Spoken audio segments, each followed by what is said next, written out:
Sarfaraz कथियारी channel में आप सभी का खुश आमदीद है।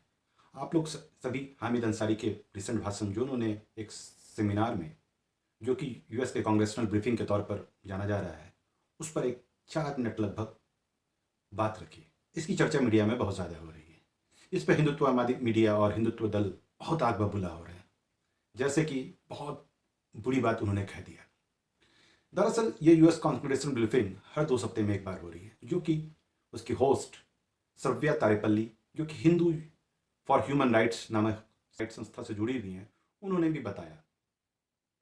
और इस डिस्कशन को IAMC, Indian American Muslim council, Hindu for human rights और अन्य 15 दल ऑर्गेनाइज करते हैं, जो कि भारत के रिसेंट पॉलिटिकल सिस्टम और परिस्थिति जो पैदा हुई है, इस पर चर्चा करते हैं।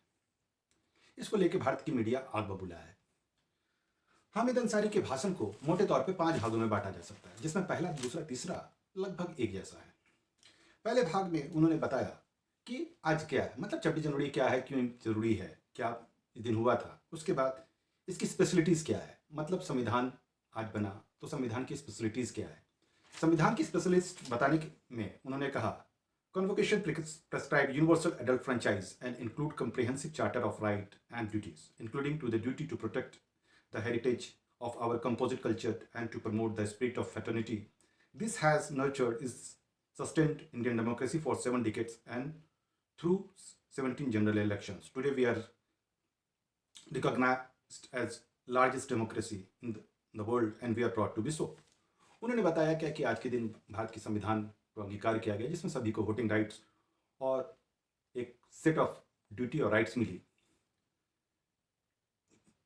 जिसका मकसद था क्या कि भारत के हेरिटेज, जो कि सर्वधर्म समभाव का है, कंपोजिट कल्चर का है, बहुत सारे कल्चरों के मेल मिलाप का है, उसको और फर्टिलिटी भाईचारा की स्पिरिट को बढ़ावा देने के लिए था, जो कि लगभग 7 साल और 17 लोकसभा चुनावों में बदस्तूर चलता रहा।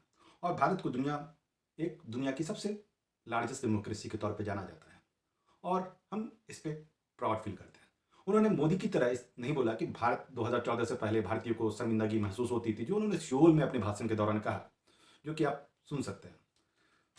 उसके तीसरे हिस्से में इसके रिजल्ट किया गया। रिजल्ट में कहा, we are recognised to be largest democracy in the world and proud to be so. मतलब हम लोग भारत में दुनिया में सबसे बड़ी डेमोक्रेसी के तौर पर जानी जाती है और हम लोग हैं।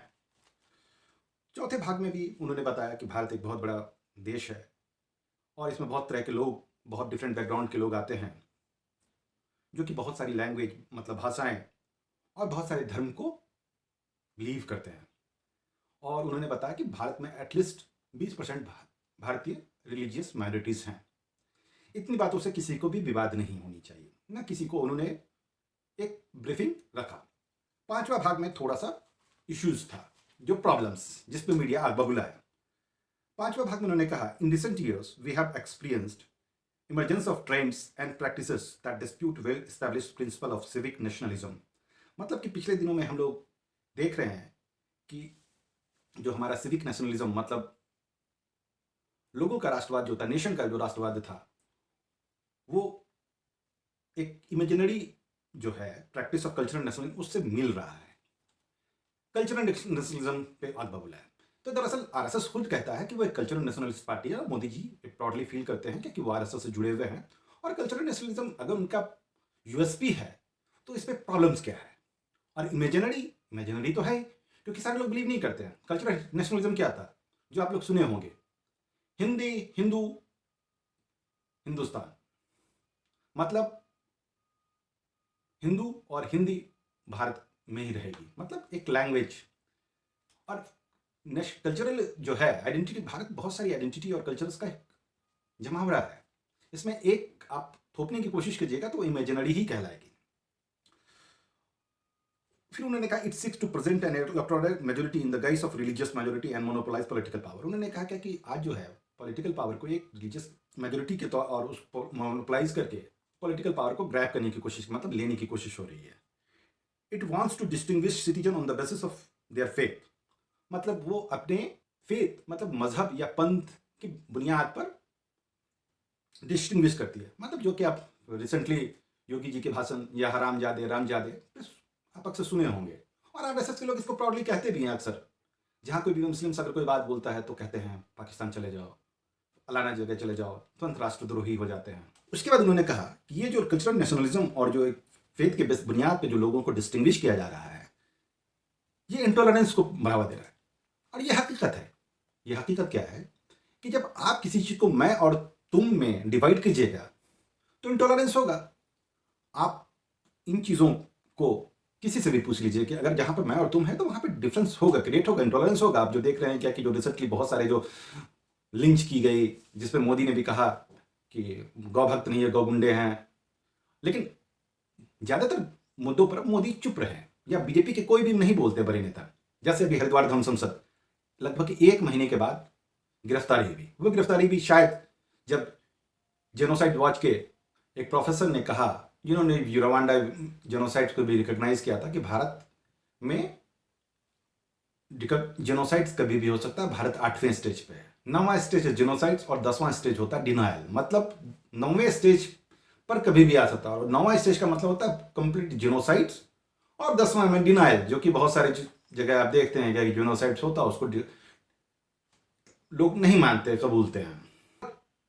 जब आप मैं और तू कीजिएगा तो उसके बाद उन्होंने कहा insinuate otherness and promote disquiet and securities. मतलब क्या कि ये अदरनेस को प्राइवेट करता है और लोगों में असंतोष पैदा करता है और इनसिक्योरिटी फील पैदा करता है। और यह हकीकत है। आज किसी से भी पूछ लीजिए कि भारत की एक बड़ी आबादी इनसिक्योर फील कर रही है। उसके बाद उन्होंने कहा some of its recent manifestations are chilling and reflect poorly on our claim to be govern by the rule of the law. कि मतलब इनका कुछ जो चीज़ें हैं क्या कि वो हमारे इन चीज़ों पे कि हम लोग रूल ऑफ लॉ पे मुनहसर करते हैं, इस पे कुछ सवाल निशान करता है। कि जब धर्म संसद पे इतने दिनों के बाद कार्रवाई होती है, जबकि महात्मा गांधी को मारने वाले आतंकी गोडसे की गुणगान होती है, और उसको गुणगान करने वाले लोग संसद में बैठे हुए हैं, जिसको कहते हैं मोदी जी की कभी मैं माफ़ नहीं करूंगा। उसके बाद फिर उन्होंने जो होता है ना क्या कि साध्वी प्रज्ञा ने भी बोला, लेकिन कोई कार्रवाई नहीं होती है। आप भारत के सबसे बड़े राजनेता, आप भारत के राष्ट्रपिता मानिए या ना मानिए, लेकिन सबसे बड़े राजनेता तो आपको मानना ही पड़ेगा। आप माफी वीर सावरकर या नेहरू या और किसी अन्य को उनके बराबर नहीं आप मान सकते। एटलीस्ट दुनिया नहीं मानेगी। आप पर्सनली मानने को आज़ाद हैं, लेकिन दुनिया में अगर किसी से भी पूछेगा कि भारत की सबसे बड़ी पॉलिटिकल हस्ती कौन थी, तो वो गांधी का नाम लेगा। इसलिए कई लोगों को गांधी के तौर पे कहा जाता है। मार्टिन लूथर किंग जूनियर, जिनके नाम पे अमेरिका मार्टिन डे मनाता है, उनको भी गांधी के तौर पे माना जाता है। इवन कि नेल्सन मंडेला के बारे में भी कहा जाता है कि वो गांधी के तौर पे जाने जाते थे। इस तरह से बहुत सारे लोग गांधी के तौर पे जाने जाते हैं। गांधी सबसे बड़ा आइकॉन है। आप उस आइकन को, उसके बाद पूजा सकन पांडे जो हिंदू महासभा से जुड़ी हुई है, वो 30 जनवरी को उनकी हत्या करती है।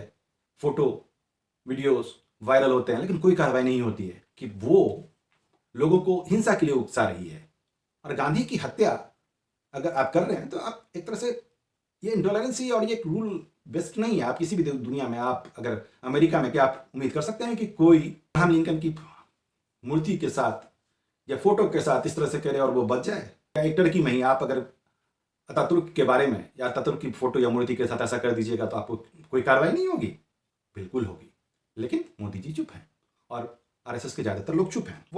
उसके बाद उन्होंने कहा why have segments of opinions of plural society with a long tradition of accommodation of diversity decided to question it in favor of unilateral and distorted readings of its past। क्या अब हम लोगों को ये सोचना पड़ेगा कि क्यों एक डिस्टॉर्टेड वर्जन जो है इतिहास का और बाकी चीज़ों का, इस पे लोग बिलीव कर रहे हैं। This is the question that has to be answer. और इसका एक सवाल जवाब खोजा जाना चाहिए। कोई भी सवाल का जवाब होना चाहिए, और ये वाकई देश के सामने सवाल है, लेकिन भारत की मीडिया इस पर कोई चर्चा नहीं कर रही है। भारत के राजनेता भी इस पर चर्चा नहीं कर रहे हैं, ना भारत के एकेडमिशियंस चर्चा कर रहे हैं, जो एक जेन्युइन चर्चा होती है, जो एक बहुत ही सोचने वाली बात है कि भारत जैसी सोसाइटी जो बहुत डाइवर्स है, जहाँ पे कहा जाता है कि कोस कोस पे बदले पानी, 3 कोस पे बानी। मतलब कि भारत में बहुत सारी भाषाएं, लगभग 1500 भाषाएं हैं, बहुत सारी मजहब है। कहा जाता है दुनिया का हर मजहब, हर पंथ, अगर मजहब के भी तौर पे देखा जाए तो हर पंथ भारत में मिलेगा। किसी की आबादी ज़्यादा है, किसी की कम है। मुसलमान की भी अगर देख लीजिए, शिया है, सुन्नी है। शियाओं में के भी जो जितने पंथ है, शरिया और सुन्नी की जितनी भी पंथ है सारे, हिंदुओं की पंथ हैं, सवाइट, वैष्णवाइट, कबीरपंथी, सिखों के भी बहुत सारे पंथ हैं, ईसाइयों के भी, Syrian church, Jacob church, Catholic church, Anglican church, Protestant church, evangelical church, बहुत सारे चर्च हैं। इवन के ज्यूज भी थे, बुद्धिस्ट के भी, जो महायान, हीनयान, नौ बौद्ध, बहुत सारी चीज़ें हैं। उसके बाद उन्होंने कहा this trend needs to be contested legally and contested politically. उसके बाद उन्होंने अपनी राय दी कि इस ट्रेंड्स को हम लोगों को कंटेस्ट करना चाहिए, मतलब इससे लड़ना चाहिए, लीगली भी और पॉलिटिकली भी। कोई भी आदमी अगर आपकी विचारधारा को नहीं मान रहा है, जो कि बांटने वाली विचारधारा पर है, जो कि लोगों को मजहब, लैंग्वेज, रीजन, डाइट्स के नाम पे डिवाइड करती है, तो उससे कंटेस्ट किया जाना चाहिए। उसके बाद उन्होंने कहा थैंक यू, जय हिंद। इसी बातों के साथ खत्म कर दी गई। इसमें आखिर क्या बात है? आखिर आरएसएस के लोग जो अपने कल्चरल नेशनलिज्म पे बहुत गर्व फील करते हैं, वो हिंदी हिंदुस्तान बोलते हैं, वो कहते हैं क्या कि भारत को मैं हिंदू राष्ट्र बनाऊंगा, तो इन्हीं बातों को तो उन्होंने रखा। अब आपकी बातों को वो माने और वो कहें कि भारत हिंदू राष्ट्र होना चाहिए, भारत में जो फासीवाद होनी चाहिए, भारत का राष्ट्रवाद को सिविक नेशनलिज्म के बदले कल्चरल नेशनलिज्म से डिफाइन किया जाएगा, ऐसा नहीं हो सकता। क्या आपके जो आरएसएस के जो प्रमुख हैं वो कहेंगे क्या कि कल्चरल नेशनलिज्म के बदले सिविक नेशनलिज्म होना चाहिए?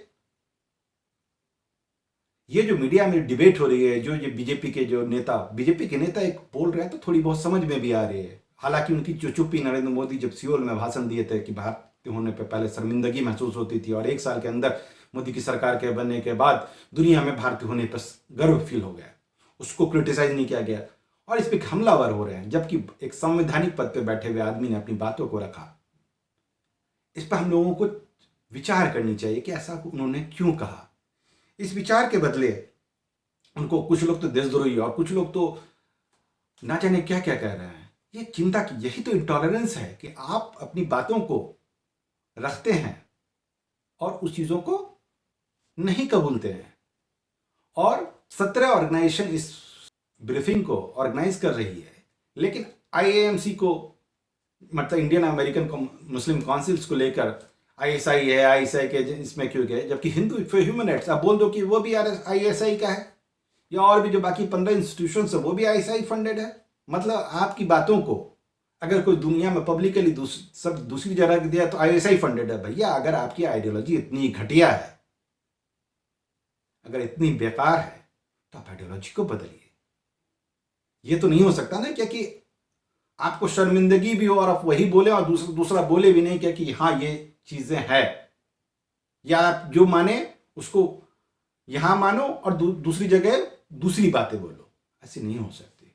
इन्हीं बातों के साथ अपनी बातों को खत्म करता हूं। Bye bye, take care, see you letter.